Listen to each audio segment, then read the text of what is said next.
शादी एक ऐसा बंधन है, इस बंधन को अगर एक बार बंध जाता है तो हमें पूरी उम्र ताउम्र इस रिश्ते को निभाना पड़ता है और निभाना भी चाहिए। तो यहाँ पर सवाल ये आता है कि हम इस बंधन को अच्छे से कैसे निभाएं और अपनी शादी को एक कामयाब शादी, एक हैप्पी फैमिली के रूप में कैसे बदलें। तो भाई देखो, लड्डू तो खाना है, तो खा के ही पछता लीजिए, शादी कर लीजिए। लेकिन शादी करने से पहले लड़कियां, स्पेशली लड़कियां, इन बातों का ध्यान रखें। मैं आज आपको 4 से 5 ऐसी बातें बताऊंगी, अगर आप इन बातों को ध्यान रखेंगे तो आपकी शादीशुदा ज़िंदगी बहुत ही खुशनुमा होगी और आपको अपने जो भी आपका ससुराल होने वाला है उसके बारे में आपको अच्छे से एक एक बात पता चल जाएगी। लड़की है और आपको देखने वाले लड़के वाले आने वाले हैं, तो आपको यहाँ पर देखिए, घबराहट हर किसी को होती है। अगर हम फर्स्ट टाइम किसी से मिलते हैं तो घबराहट भी होती है और बहुत ही ज़्यादा शर्म भी आती है और हम कंफर्टेबल भी नहीं होते हैं किसी और दूसरे के साथ बिना देखे बिना जाने बात करने में। ठीक है, लेकिन कुछ परिस्थितियां ऐसी होती हैं, वहाँ पर लड़के वाले आते हैं लड़कियों को देखने, तो यहाँ पर लड़कियों को बिना शर्माए हुए, आजकल का टाइम ऐसा है, हर कोई पेरेंट्स लड़का लड़की को 10 से 15 से 20 मिनट देता ही देता है कि आप एक दूसरे से बात कर लीजिए।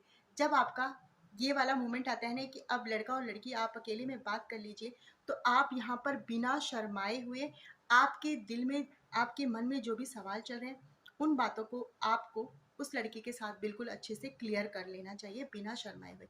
क्योंकि एक बार की ये शर्म आप तोड़ देंगे तो ज़िंदगी भर आपकी जो शादीशुदा ज़िंदगी है ना, वो बहुत ही अच्छी बीतेगी। तो जब भी आपको लड़का देखने आता है तो यहाँ पर आजकल का जो मॉडर्न ज़माना है, सब पढ़ी लिखी लड़कियां हैं, हर कोई सोचता है कि मैं शादी के बाद जॉब करूं। तो यहाँ पर आपको लड़की से सवाल पूछ लेना है, भाई मैं शादी के बाद जॉब करना चाहती हूँ, क्या आपके पेरेंट्स को और आपको, कई बार क्या होता है लड़की को तो पसंद होता है कि उसकी वाइफ जॉब करे, लेकिन फैमिली को नहीं पसंद होता। तो यहाँ पर आप ये दोनों बातें क्लियर कर लीजिए, क्या आपको मेरे जॉब करने से कोई परेशानी तो नहीं है, आपकी फैमिली को कोई परेशानी नहीं है। तो इस सवाल को यहाँ पर आप क्लियर कर लीजिए और यहाँ पर आपको ये विचार भी पता चल जाएगा कि आपका होने वाला ससुराल कैसा है, वहाँ के लोगों की विचारधारा कैसी है। नंबर 2, वहाँ का रहन सहन, वहाँ के लोग कैसे हैं। कई ससुरालों में ऐसा होता है कि वहाँ के मतलब बहुत ज़्यादा फ्रेंडली होते हैं, अच्छे से बहू को बेटी की तरह रखते हैं, बिल्कुल कोई भेदभाव नहीं करते, कोई पर्दा वगैरह नहीं करवाते हैं। तो आप पहले ही अपने होने वाले मंगेतर से या अपने होने वाले पति से इस बात को क्लियर कर लीजिए कि वहाँ के लोगों को कैसी ड्रेस पसंद है।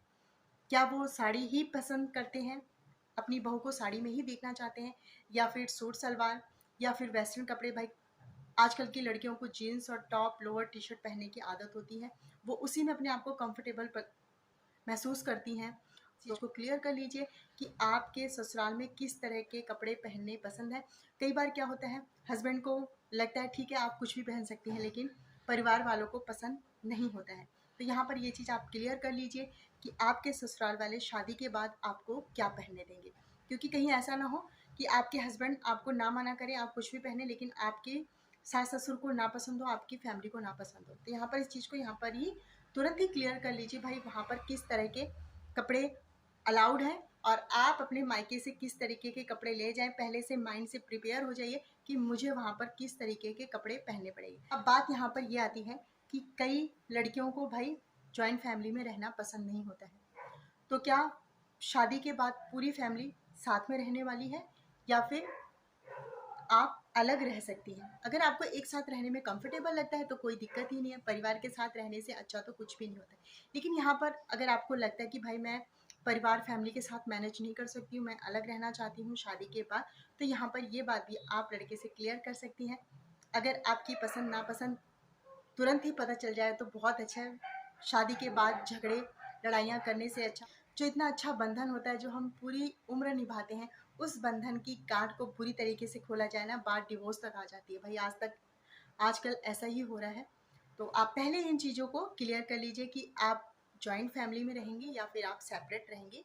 इस चीज़ को आप यहीं पर क्लियर कर लीजिए, बाद में पछताने से कुछ नहीं होता है और ज़िंदगी बर्बाद होती है। तो आप शादी के पहले ही इन बातों को क्लियर कर लीजिए। अगर आपके विचार मिलते हैं, जॉइंट फैमिली में रहना चाहती हैं, लड़का बोल रहा है कि भाई मेरी फैमिली तो जॉइंट रहती है लेकिन मेरे घर में कोई भेदभाव नहीं है, आप कैसे भी रह सकती हैं, कैसे भी कपड़े पहनिए।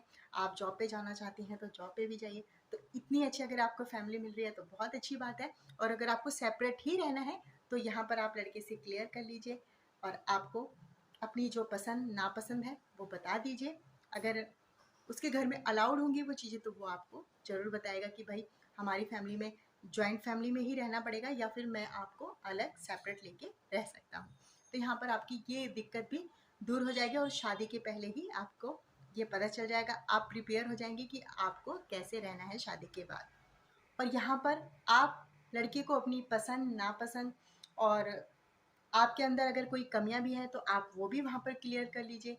या आपका बीता हुआ कोई कल है और आपको लगता है कि भाई मुझे यहाँ पर बता देना चाहिए, लड़के से बात डिस्कस कर लेनी चाहिए, तो आप वो भी कर लीजिए। हो सकता है आपका आगे और पढ़ाई करने का मन हो, फैमिली वालों ने ना पढ़ने दिया हो, तो वहाँ पर ये भी बता दीजिए भाई मैं आगे और पढ़ाई करना चाहती हूँ और मुझे कुछ करना है। तो यहाँ पर अपनी पसंद नापसंद पहनने से लेके खाने, देखिए हर एक छोटी से छोटी बात भी ना आगे चल के बहुत ज़्यादा बड़ी हो जाती है। तो इसलिए अपनी पसंद खाना पीना पहनना, आपको कैसे रहना पसंद है, आपको ज़्यादा बंधन में रहना नहीं पसंद है, आपको फ्रीडम अच्छी लगती है, तो यहाँ पर आप सारी बातें पहले ही क्लियर कर लीजिए।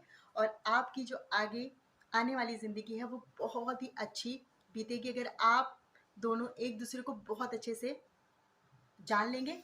और आप अपनी ही पसंद नापसंद ना पूछते रहिए, अपने होने वाले पार्टनर की भी पसंद और नापसंद पूछिए। अगर आप दोनों की सारी चीज़ें मैच होती हैं तो इससे अच्छी जोड़ी तो कोई हो ही नहीं सकती है। तो आप अच्छे से समझ लीजिए तो ही आप शादी के लिए हाँ कीजिए। तो मुझे उम्मीद है फ्रेंड ये छोटी सी वीडियो आपको जरूर पसंद आई होगी। पसंद आए तो प्लीज़ लाइक शेयर और कमेंट करके जाइए। साथ ही मेरे चैनल को सब्सक्राइब करना ना भूलें। इसी के साथ मिलते हैं नेक्स्ट वीडियो में। Bye friend.